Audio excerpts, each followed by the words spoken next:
Do I go up this mountain in this horrible rain? Yes.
I just watched my steps here. Oh yeah, there we go.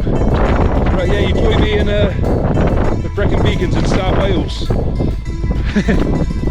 the best weather for it, but that's fine. I mean, I never let the rain put me off.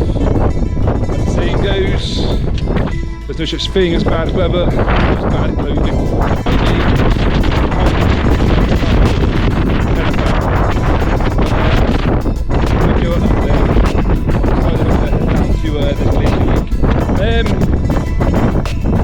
There's a standing stone nearby. That I've driven past before. Out to that's the man's thing. Really tight. So yeah, very foggy. Can't see much elementally.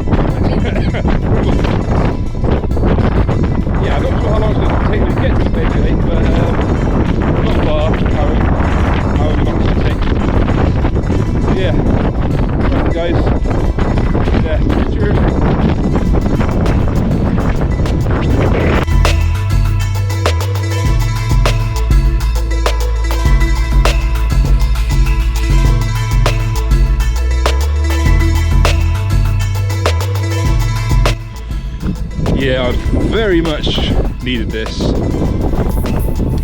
I mean, I actually very nearly turned around on the way here. Jumped on the M4. Yeah, standstill traffic. I was in traffic for 3 hours. I should have got here like 3 hours before I got here. So that was frustrating to say the very, very least. But it's alright. Got her in the end, and you know, I wasn't gonna let the stress and frustration of being in traffic for so long get in the way of this. You know, these sort of hikes are vital anyway, because especially when I've got a couple of big hikes coming up. You know, and you know, I just love, you know, being out into the wilderness like this, especially if, you know, when the weather is bad. It's great, you know, it's a test of endurance, patience, and all the rest of it really, of just your inner and outer strength. So yeah, I'm glad I kept going despite the frustration. But anyways, I think we're pretty much nearly there now. Next path, look, hang on, down there to the lake. Right, let's go.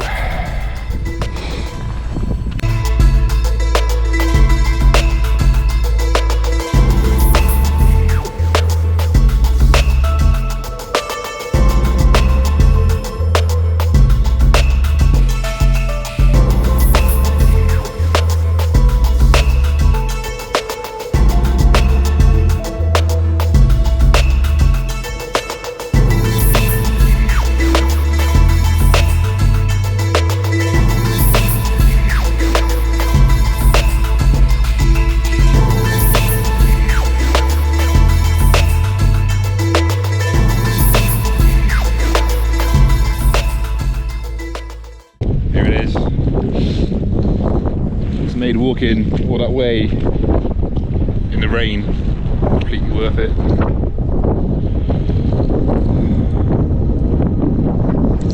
I have some good memories of this place actually, which a story I'll tell you all in a minute. But for now, we can turn the camera off and yeah, just absorb all this. This lake might have a name. If it is, I'll put it there right now. Forgive me. I fucking forgot. So yeah, spend a bit of time.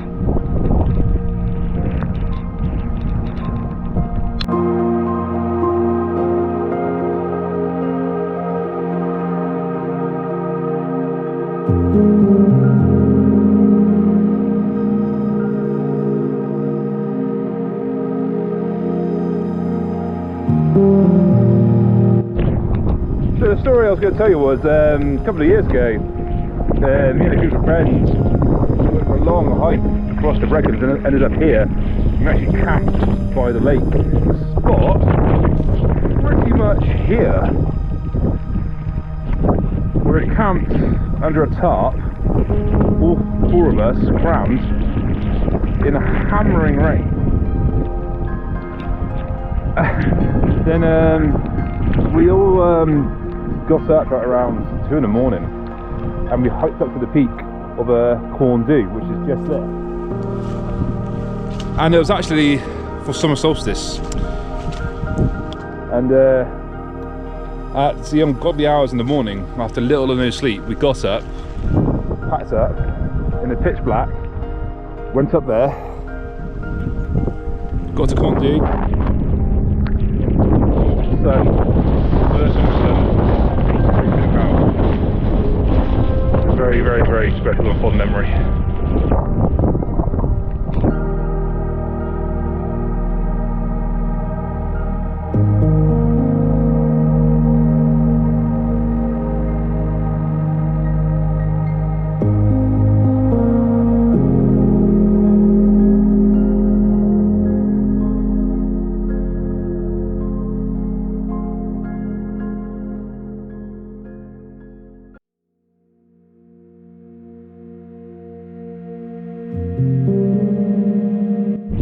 Okay, I think I'm done here, so gonna make my way back up and well, back down.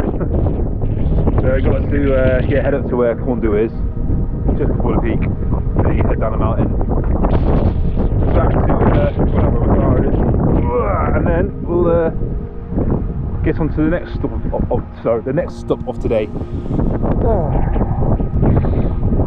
Yeah, wonderful returning here after so long. Hopefully it won't be so long from here again. Okay, let's make our way back up. Let's go.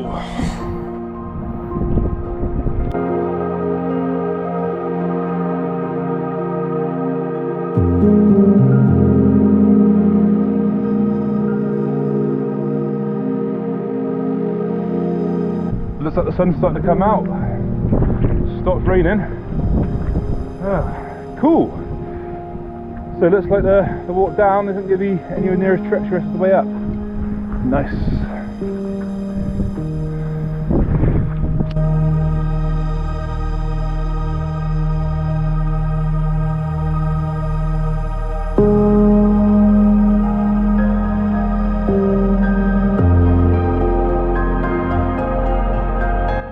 Alright, spoke to you soon, it's raining again. Well, that's a problem. Right, onward.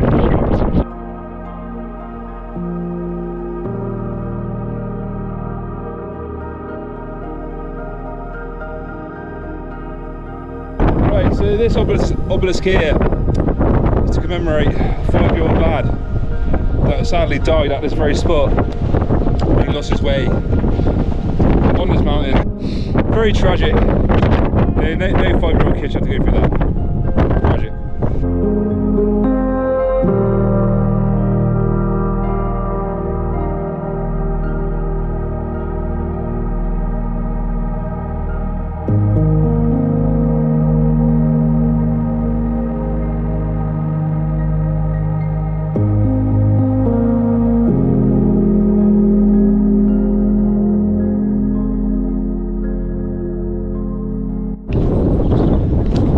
Just about to get back to the car park.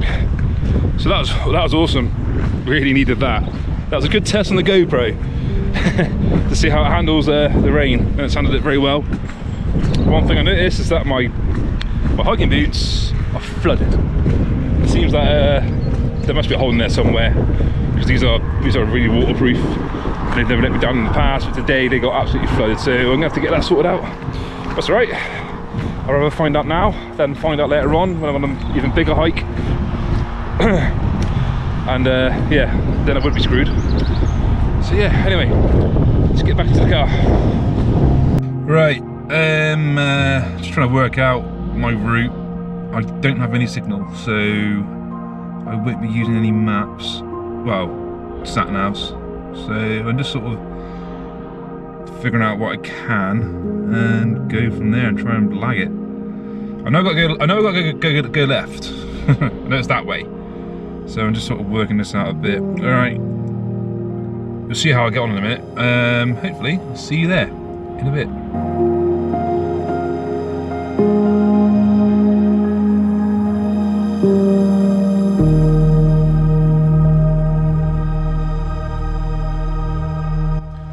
Right, found it.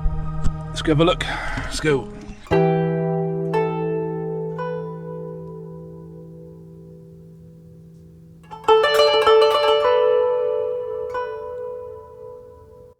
What an absolute monolith this is. Huge. I mean, I'll stand next to it, you get an idea. So, there is a name for this, but I know I'm going to butcher it. So I don't know if I'm even going to bother attempting to say it, so I'll put it down there, what the standing stone is called. And yeah, wow. I mean, why do they put this here? Could this have been as a marker on the route, just to sort of show this is some significant place? No one knows, and that's what's so fascinating about it.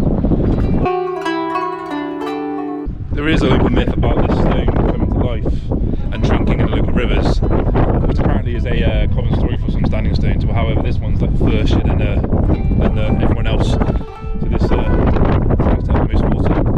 Another one is that this is looks like an axe. So it could just have been a very large axe that's just been left here. Either way, I mean, it's really beautiful, scenic. I mean, look at this. Look at the surroundings. What a setting. Very special.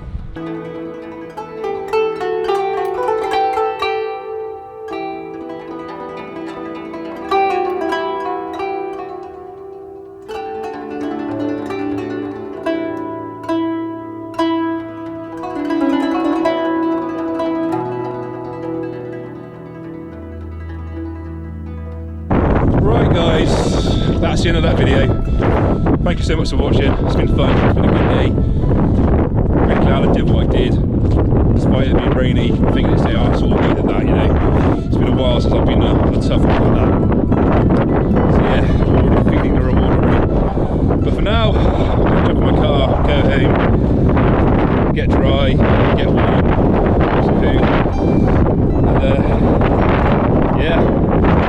Let's get this one on board. So, once again for watching, like, comment, subscribe, share, blah blah blah. I can't say it. So yeah, guys, see you in the next one. Thank you.